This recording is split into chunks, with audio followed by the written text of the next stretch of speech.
Hello, and welcome to the Construction Record Podcast. I'm digital media editor Warren Frey, and with me I have... DCN and JOC editor Lindsay Cole.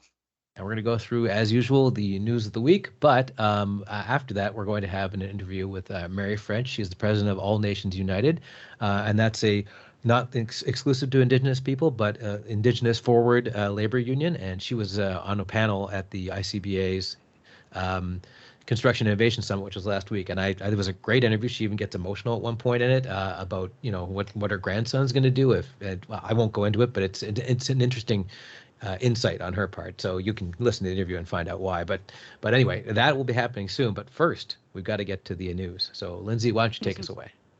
Yeah, sure. Thanks, Warren. So just to start out from coming out of the East, we have a really interesting development, if you will, yet another development on the LRT situation in Ontario. So we have two major projects underway, the Finch West LRT and the Eglinton Crosstown, excuse me. We all know the Eglinton Crosstown has faced some serious headlines when it comes to its delays and its budget. There's still no confirmed opening date. But where this story is headed is the fact that internal government documents are showing that when it comes to the operation of these light rail lines in Toronto, that the province might have to actually handle it. Because Toronto is facing a budget shortfall and may not be able to handle the operations. So according to documents that were given to the Ontario government, City Council is considering a, quote, indefinite deferral of both the LRT lines. I would just say it's another hiccup with regards to these two massive projects that obviously will change the face of Toronto transportation in the future in transit. Yeah. There's no disputing that. It's just the ducks don't appear to be in a straight row when it comes to the operations and where things are going with these. So I thought it was, an interesting tidbit in the latest saga of light rail transit in Toronto. The next one story that I think is a good piece of information for people to know, and some of our readers and listeners here may already be well aware of it, but I thought it was interesting to note that the Carpenters Union in Ontario has undergone an organizational and leadership change. So it's was formerly called the Carpenters District Council of Ontario, and now it's called the Carpenters Regional Council. And the new jurisdiction actually spans from Ontario to BC. So that's a very large swath, obviously, across the country. But there's been some movement when it comes to the leadership as well.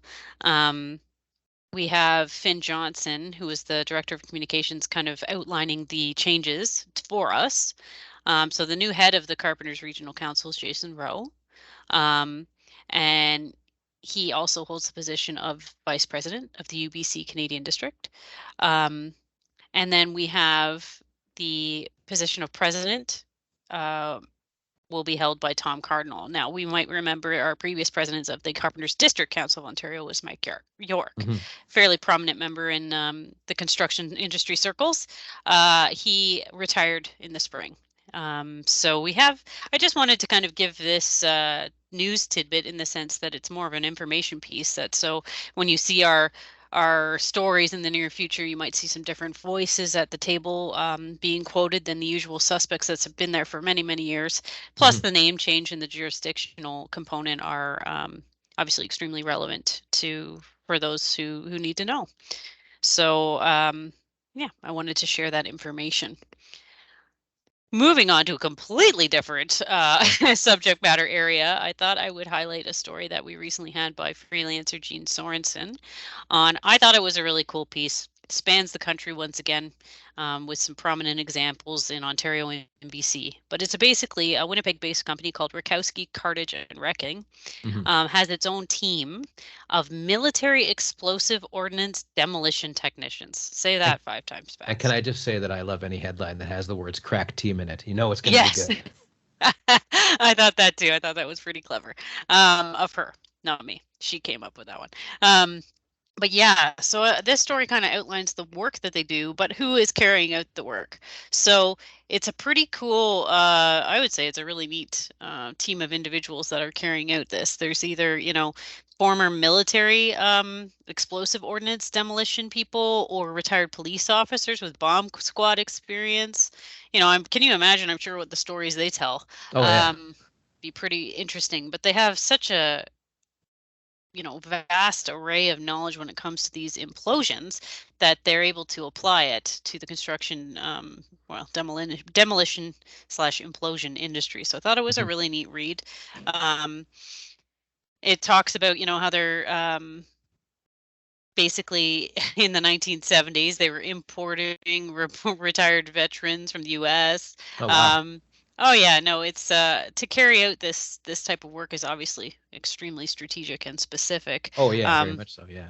But it's a kind of a good news story about their expansion and where they've been able to go in Western and Eastern Canada. So I just, anything that has the word explosion or, like you say, Well, of crack course, team in yeah. it, I had to talk about it. So do give it a read. It's pretty cool. And it's kind of in the, they're in Manitoba, so it's a natural segue for me to start going into the Western part of the news spectrum. So I wanted to highlight a profile story from our staff writer, Sarah Rowland. You may remember this, Warren, because we both attended the VRCA Gold Awards. The Women in Construction Award winner went to Marcia Gentile. Forgive me if I'm saying that wrong. She's from Ledcor. She's their director of sustainability. So it's a really great profile story on her life and career and where her passion lies, what she's done for Ledcor, how she's a trailblazer when it comes to trying to implement sustainability initiatives, often before they've gained a lot of traction in the industry. And I really thought it would be a great example of a woman in construction that has achieved great success, but she's also always continuously on the path of more learning and more projects. And yeah, it's a really great read. So I certainly recommend it. And we'll probably have some more VRCA award winners profiled in the coming weeks. And lastly, in the news realm of things is kind of a really interesting story coming out of Saskatchewan. It's on Regina's Globe Theatre restoration. It's a $45 million revitalization of this historic theater in downtown Regina. We all know what the Globe Theatre looks like in England, and it's pretty cool. And this is kind of trying to go along the same lines as it. And it highlights a lot of the really interesting demolition that had to take place, but also how it is going to be revamped and, obviously mimic that iconic theater. It's a 68,000 square foot building, and it's slated to hopefully become a world-class performing arts center. So for me, it was just an example of a really good project story with kind of an artistic twist, obviously with the theater component. So certainly recommend checking out that story. And I would be remiss if I didn't highlight that we will be covering the Canadian Council for Public-Private Partnerships annual P3 conference next week. So you can definitely check out our feature page on the website. In our feature section on the website, there's a specific component for public-private partnerships. So certainly give that a click, because all of our content will be compiled there and at your fingertips. But you can also check out our social media channels. Warren will be coming out for the conference as well. So yeah, stay tuned for more. We have a lot of, there's a lot of great panels and interesting topics to be explored. And we'll have some stuff on this very podcast. Yes, we will. But before then, we have my interview with Mary French. So here it is.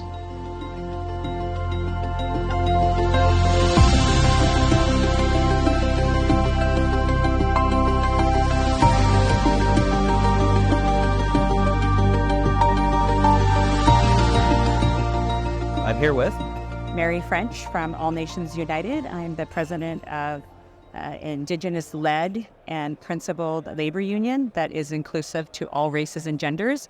Our values come from Indigenous teachings. So, we just got out of a session about that very thing and about working and collaborating with construction. And I'd like to start with what you mentioned, working in the industry or in this position or similar ones when you were in your 30s. Not to age you, because you said that on stage, but but you said that you felt like a fluff position, and it seems like that's not the case anymore. But correct me if I'm wrong. No, I actually, this is like, for me, this is what I get excited about. This is, I joke quite often that if you would have asked 20-year-old Mary, do you ever think you'll be the president of a labor union? My response would have been, not a chance. The creation of a new is a result of seeing this change, seeing this want, this desire of industry, especially construction, to include Indigenous people in a meaningful way. And so how do we create that space where Indigenous people have opportunities they have never had before? Whether it's major projects, whether it's long-term facilities, or where we can, like, a great example is that we're at the LNG facility in Kitimat. The flight hubs are across Canada, and now gives me an opportunity to engage with communities across Canada and say there's opportunity here, which leads to indentured trades, that leads to it's just, there seems to be this real appetite, and I've seen a change from my 30s to my 50s. I'm in my 50s. So I've seen this change. I'm living it, but for me, what I think I get excited about is that I never thought it would happen. And I always say this without trying to get emotional, but I hope my grandson never feels the shame that was put on me for being born Indigenous. Right. The stereotypes. So sorry. No, that's totally fine. I hope that the work that we're doing, that the people in this room that are here, some of the fact that we're on a panel, that we're being represented, that there's this path that people are choosing. And to me, that's what's exciting. When things, the speaker before us, was talking about safety and government, and, the government forcing, what I don't want to do is force it. So, we are a labor union that is so different that we won't move forward with the company if we don't develop a relationship with the owner to make sure that we're successful. Because what we're asking for as a union is that there's an understanding that our growth may have hiccups, that, we are now employing people that perhaps have never had an opportunity like this. So they may not, if we indenture somebody, as a pipe fitter, and, 6 months later, they're like, I don't like this trade. This isn't for me. In the past, they would have to start all over and try to get on with another union and, start at the bottom of the seniority. And so for us, it doesn't work that way. We're not singular. We want to cover every industry that we can. And construction, there's such an appetite in construction. That's where we started. So almost, so we're at Sanok. We have, so when, Amber said that they're, 56%, I think she said, Indigenous hires, we unionized Coast Salish Steel, an Indigenous-owned company. And when I met with the workers, it was almost 90% for that company. How exciting, 90% Indigenous workers. And at the very end of our that's got to be unprecedented. Oh, it's amazing. And the owner is, I want to say he's in his late 20s or early 30s. He's this incredible young man that, has worked in that lane since he was, a teenager. And so, for me, it's so exciting to engage with a company like that and work with them. And when I had the light bulb moment of creating and starting All Nations United, a new approach to reconciliation is our tagline. And is like, when have we ever seen a movement in labor? When have we ever seen? And so then, I asked myself, well, why do I have to create a union to do that? Like, what do unions have to offer? Because Indigenous people are scared of unions. Like, we actually started off as All Nations Union. We had to do a name change. Why is that? Because I couldn't get a meeting with any Indigenous communities. Okay. I would call them, even though I'm Indigenous, I would call them and I would say, hey, we created this union. And as soon as I said union, they'd hang up, literally. And so, because of that distrust. Right. And so it's like we went back to the table, and it's like, okay, really, what am I seeking? What am I looking to do? What does reconciliation mean to me? It means uniting Canada. Stop pitting us against each other. Let's create opportunities. This is a country made up of immigrants and Indigenous people. That's what we're made up of. Yeah. So why don't we have a union that represents that in construction? And we're not specific to construction, but that's where we took off, and that was, it was key. So when I looked at that, what is it that we want to pride ourselves in? What are our values? And our values are pension.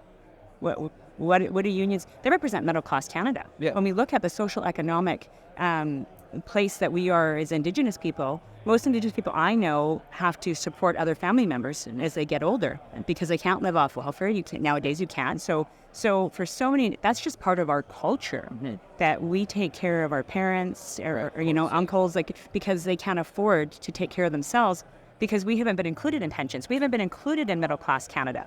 So how do we make change?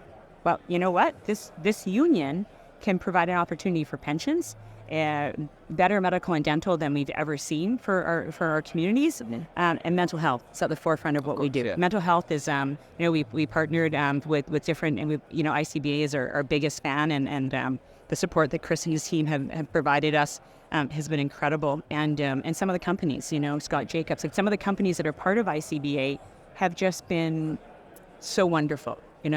Elena Steele, like there's just so many companies that I've met through, these connections. And it's so funny because when I speak about ICBA and thank them, I was in a meeting recently and they're like, you must be speaking about a different ICBA than the one I know because the one I know is anti-union. Mm-hmm. And I'm like, no, they're not. Yeah. You know what I mean? Like it's, it's about, again, understanding that they're not anti-union. They want open, owners of companies don't want to lose control of their companies. Mm-hmm.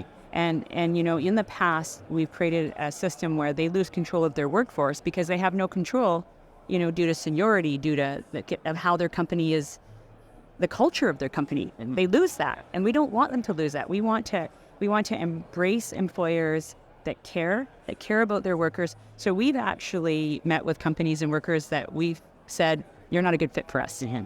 which is unprecedented for unions. People don't believe me when I say that. But that's, we really are doing it our way. When I say our way, I mean, we go back to we're Indigenous value and principle, right? So we try to avoid arbitration. What does that do for anybody? It costs everybody a lot of money. To me, and that's hard work union dollars. And so do I want to spend that money in arbitration and arguing? If we can sit down at the table and work through it, then let's do that. Let's, you know what I mean? That's best for everybody. Really, like really, right? Like how is that? How am I reinventing the wheel there? Because I don't think I am. And so, I say we're pro-business all the time because, I worked in private sector. I had a dad that was an entrepreneur. So I grew up in that world of, on Saturday mornings going and cleaning his flooring store when I was 12 because it was our bread and butter as a family. So I understand that there's only so many dollars and cents. So, really what we are is an opportunity, especially in joint ventures on major projects. If we could be part of the conversation in the beginning to help you create your labor structure.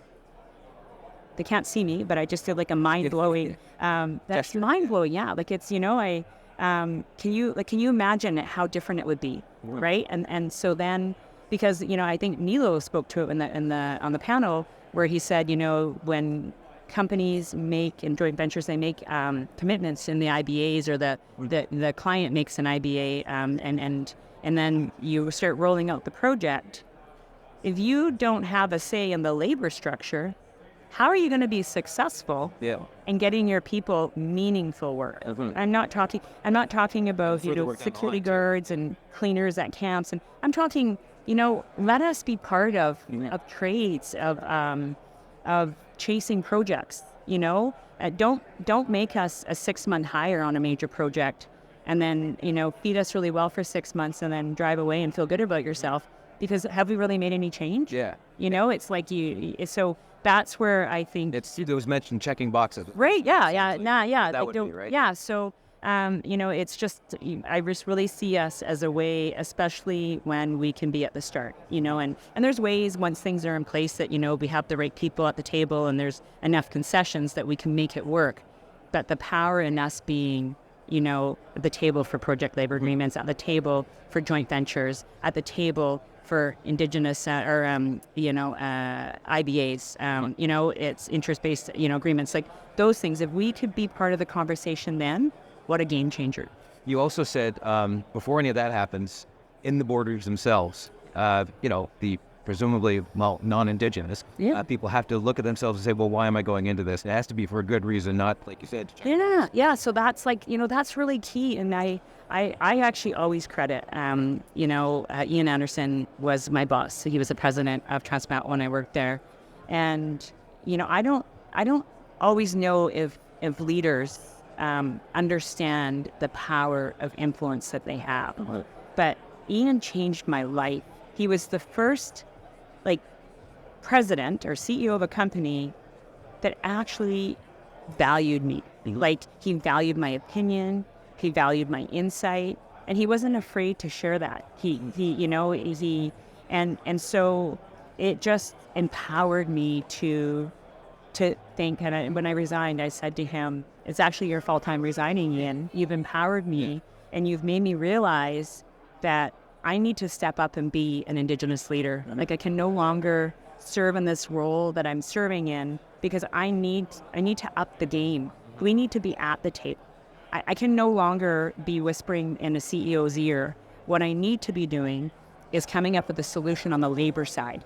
That's what, you know what I mean?" So I said, I turned it back on him and said, "It's your fault that I'm resigning, because you inspired me. You woke something up in me that I actually thought wasn't there." Speaking of inspiring, because you gave an inspiring story during the fires and the floods, you were talking about how nobody was sitting getting out of contract saying, well, we're not covered for this. They were just going into communities and helping out, and vice versa. People were like back and forthing the whole way through without question.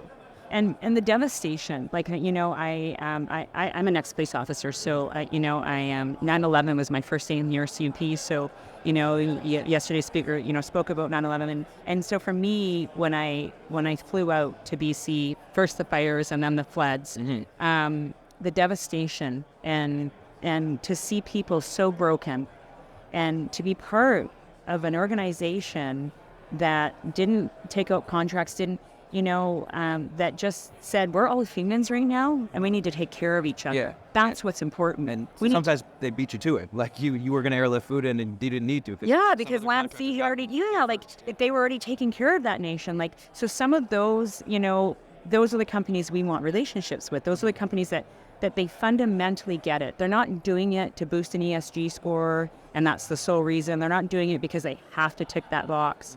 I had somebody compare us to health and safety recently, and I was like, I kind of looked at them oddly, and they're like, no, I just mean that 25 years ago, when somebody said health and safety, you would roll your eyes. Yeah, there was a lot of and then they started hiring people, but they didn't have key roles. They weren't at the senior management meetings. They were this, it was something we had to do. And through growth of that role in that space, we're now seeing successful projects with no fatalities, with no serious injuries. The culture changed. And that's why I always say it has to start in your boardroom, because when you have that conversation with your senior management, if you get eye rolls, or, somebody's playing on their phone, or they're not invested or interested in having that conversation, and they're on your senior team, how do you think we'll be successful on the ground? Right? That is, so as a leader, that's, I think, that's key. Like, you need to start with, what is it that I want to accomplish? What does it mean to our organization? What does reconciliation mean? How are we going to participate in this? And the fact that I had a conversation with somebody yesterday, a Canadian, that said, what is reconciliation? I don't even know that word. That's baffling to me, but okay. But right, I don't disagree with you. But yeah, it's I wish you could have seen my face. It was a Teams call, so I was on video, and my coworker said, "You should have seen your face, Mary. Like, you were like." I can imagine, yeah. And then my response was, "I'm sorry. You want me to define the word reconciliation, like the Webster dictionary, meaning of it, or do you mean in the context of Canadian history and moving forward for Indigenous people?" And he's like, "Just explain what it means." And I was shocked. Yeah. So. But what that tells me, instead of being angry or bitter, what it tells me is we have so much work ahead of us, and that organizations need to know that mentality, or that lack of knowledge. You don't know what you don't know. Yeah. On Truth and Reconciliation Day, I was out with my mother and 5 residential school survivors that we went back to her residential school for Truth and Reconciliation Day. They held ceremonies at St. Mary's in Mission, and I went with her, and we had lunch after with these 5 elderly women that had grown up in the school. And this woman comes up to our table, and she said, "I just wanted to come over and tell you that I celebrate today with you." Well, it's not their birthday or anything. And my heart, it sunk, because just before she came to the table, one of the women had just shared with me that 15 of her siblings died by suicide in their 20s. That there was only 2 children left of 17 children because of what they endured in residential school. Right. So she just said that, and then this woman comes over to tell us she's celebrating the day with us. And I was actually a little worried. I thought maybe these elderly women would actually, say something. And they were so graceful. They were so gracious. They were so incredible. They thanked her. And when she walked away, I thought to myself, our government has failed us in letting Canadians know what this day means. Right. This isn't a day to be celebrated. No. This is a day of reflection. And I don't want to, say it's like Remembrance Day. My husband is a military veteran. Right. But so that's where I go with that, and I'm wearing this copy, and but the reality is that it's a day of reflection to look at Canada's history, because so many people don't know it, and they don't know it in detail.